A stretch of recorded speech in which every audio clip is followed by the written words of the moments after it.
Hi, and welcome to Leading Through. I'm James Fenimore from the Heart Posture Coaching, joined as always by Jason Donahue from Level Up Fusion Coaching. Jason, how you doing today? Hey, I'm doing good, but the holidays are coming to Minnesota, which means the snow and cold are coming too. How about for you? Doing good, doing good. We finally got a break in that cold streak, so I'm a happy man again. I'm paying my taxes again. We got a great topic for you today. We were scouring the internet for a good message, a good question, and the same theme kept coming up. And it was the holidays, with Thanksgiving coming and Christmas and Hanukkah and everything. So the main thing was people having to deal with, some unsavory people, some people that maybe bring up some topics that you don't want to talk about and put you in situations that you might not want to be in, at things like, work parties or, friendsgivings. And, so we were like, you know what, instead of getting one, let's just talk about dealing with those awkward situations, as awkward as they might be, or uncomfortable as they might be, or in some cases as damaging as they might be. So Jason, as always, why don't you kick us off? Yeah, I really thought that this was a great umbrella topic for us to come to because I think everyone can relate to some way, somehow in this situation. Whether it is that family environment where you're going to get asked the questions dealing with, well, how are things going? How's your relationships? How's finance? How's work? So on. Political conversations, that's going on there. Friendsgiving, like you talked about, work environments, like you talked about. And sometimes it's not just the group, it can be one person, but that one person can be so much of a challenge that we wanted to be able to talk about the idea of boundaries and how to manage this, because we have to manage ourselves before we can help manage situations outside of ourselves. But I really liked our conversation before we started recording about your ideas of boundaries and some of the challenges that can come up with that. So would love to hear your thoughts starting out there. Yeah, I think it's really fascinating when it comes to boundaries because, when you do have, I don't want to call them a toxic person, but let's say somebody that brings up or creates the environment to make it toxic. They bring up, they may be fine talking politics and they may not get offended talking politics. They may enjoy the spirited debate, but they don't understand what that does to other people. And some other people may feel really a lot of turmoil, and then that projects onto their spouse or onto their kids, and all of a sudden this fun joyful dinner is turning into an argument and just anger. So logically you want to create a boundary and you want to put your foot down and say, I don't want to talk about this. But for some reason, and I don't know what it is, we don't want to do that because we think we're wrong. We get like an emotional response to when we say, I don't want to talk about this. And it doesn't have to be politics, by the way. It could be anything. Or I don't think we should be talking about this. Or I'd rather not discuss that. Or I'd rather be doing something else. Like maybe I don't want to be ripping shots at the bar at the company party. And these are your friends at work. And now all of a sudden you got to tell them no. But these boundaries make us feel wrong or less than, or like we're being inconveniencing to people we care about. And the fact is, that's not it at all. We're protecting our peace and we're protecting our stake in this game. And it's really not about inconveniencing anybody. It's just saying, hey, we're not going to participate. So if you want to have this conversation, go right ahead, but please don't involve me. Or if you want to go have the shots, but please don't pressure me to do it. And don't and try not to take pictures of me with a shot glass in it because I don't want that on the company LinkedIn. So I just, where do you think that comes from? That feeling of, I'm doing something wrong, or I shouldn't be doing this. Yeah, I think a great place with that is what is my own inner sense of harmony and balance, or some people call it inner peace. Because if I don't have that defined for me, I can't have it defined outside of me in interactions and relationships with other people. And that's that fuzziness factor that then when a boundary comes in, is it a truly defined boundary? Or is it one of those old Bugs Bunny cartoon boundaries about, I dare you to cross the line and somebody steps over it. I dare you to cross this line, somebody steps over it. And then it keeps going to the point where a frustration, anger, sadness step in. And now we're way beyond what the original boundary could have been, should have been. But I have to know me first. And that way my identity can lead to my behaviors, which then helps lead to healthy relationships. So I think that's part of where it is.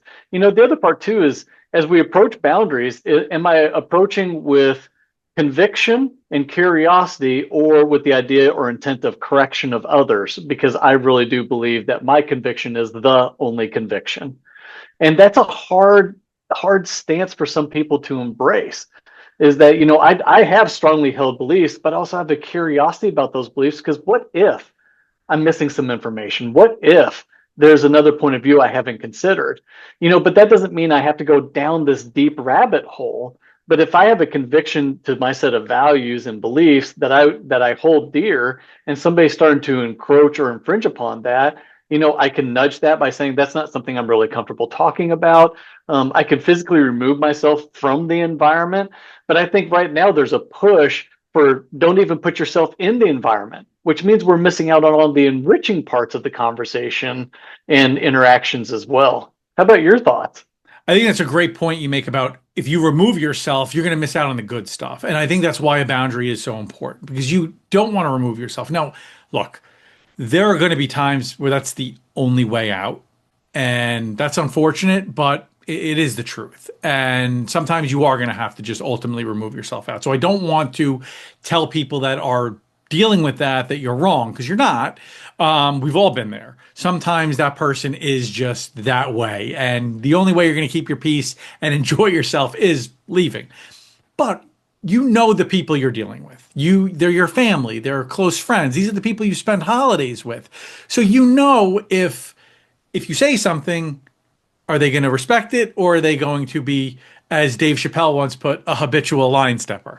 And they're just going to keep going. So if you know it's somebody that's going to hear you and respect you and understand it, and look, it might be awkward for 30 seconds. Let's all just acknowledge that right now because people aren't used to being corrected like that. For some reason, in polite society, we can't say things politely. Like, hey, I wouldn't like to be rude about the people that aren't in the room right now and gossip about them. That's actually a polite thing to say, but we can't say that.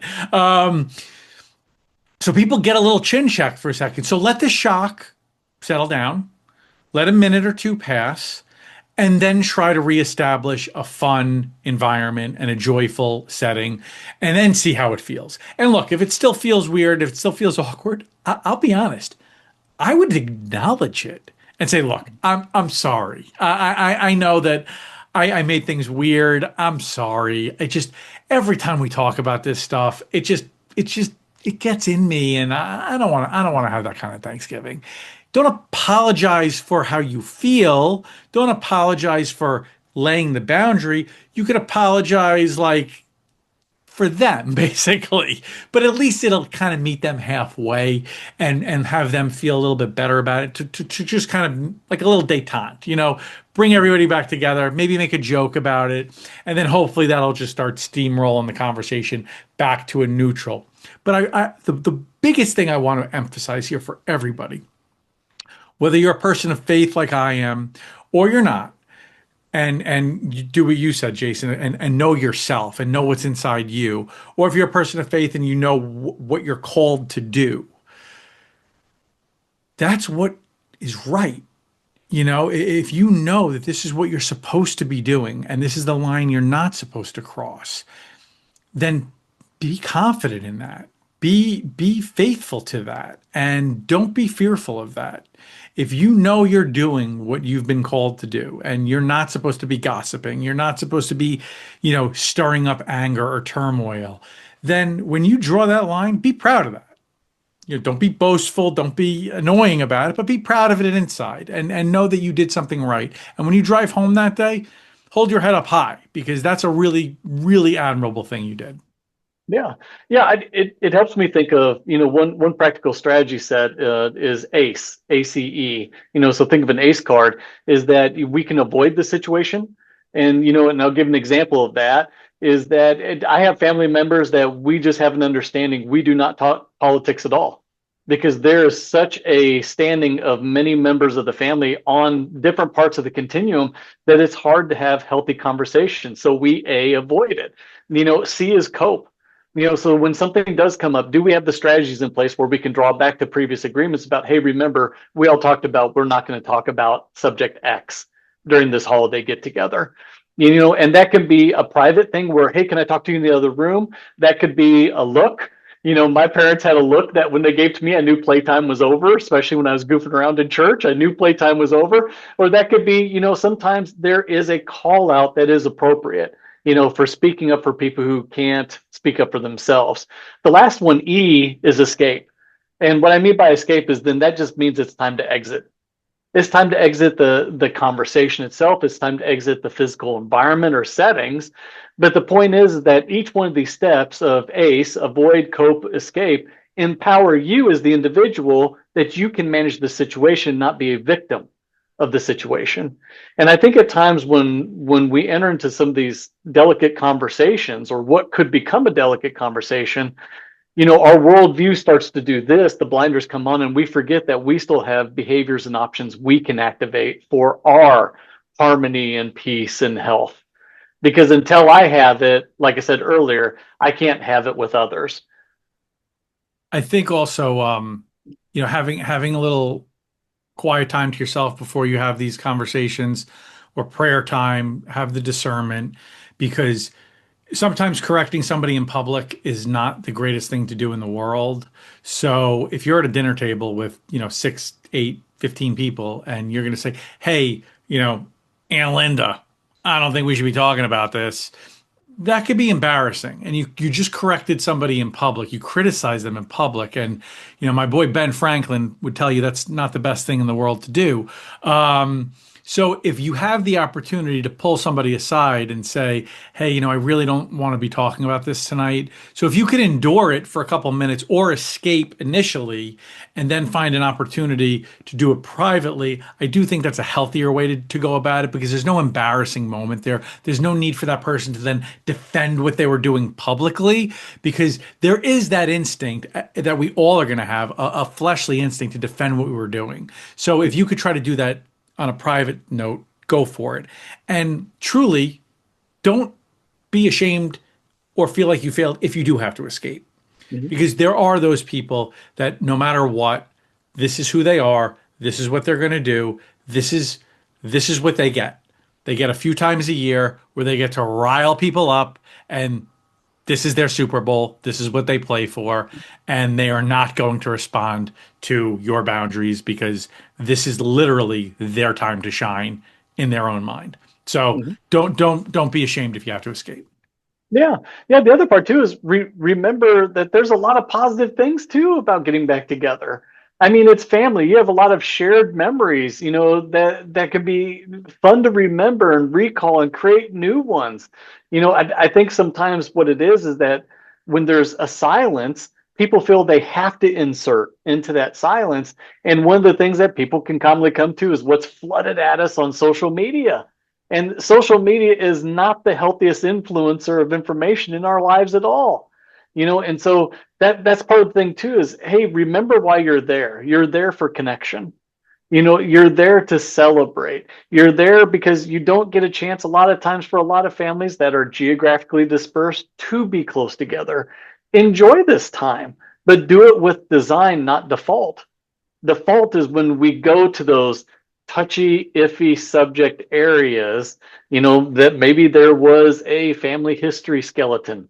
This isn't the time, to do that. But this is part of, hey, acknowledge those things exist, make up some agreements before this get together takes place. So then people understand coming in what you said, agreed to play the rules by, and, design the game to have fun. That's what a celebration and holidays really should be about for a lot of folks and families.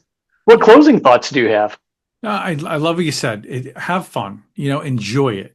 Don't dread it. So however you need to format this and however you need to show up to make that happen, do that. That's the most important thing. But the other most important thing is have a great holiday season, everybody. All right. From me, from Jason, please have a great holiday season. This has been Leading Through. I'm James Fenimore from the Heart Posture Coaching. That's Jason Donahue from Level Up Fusion Coaching. If you have any suggestions or questions, DM them us, comment them us, but we can't wait to hear from you. Have a great day, everyone. Happy holidays. Take care.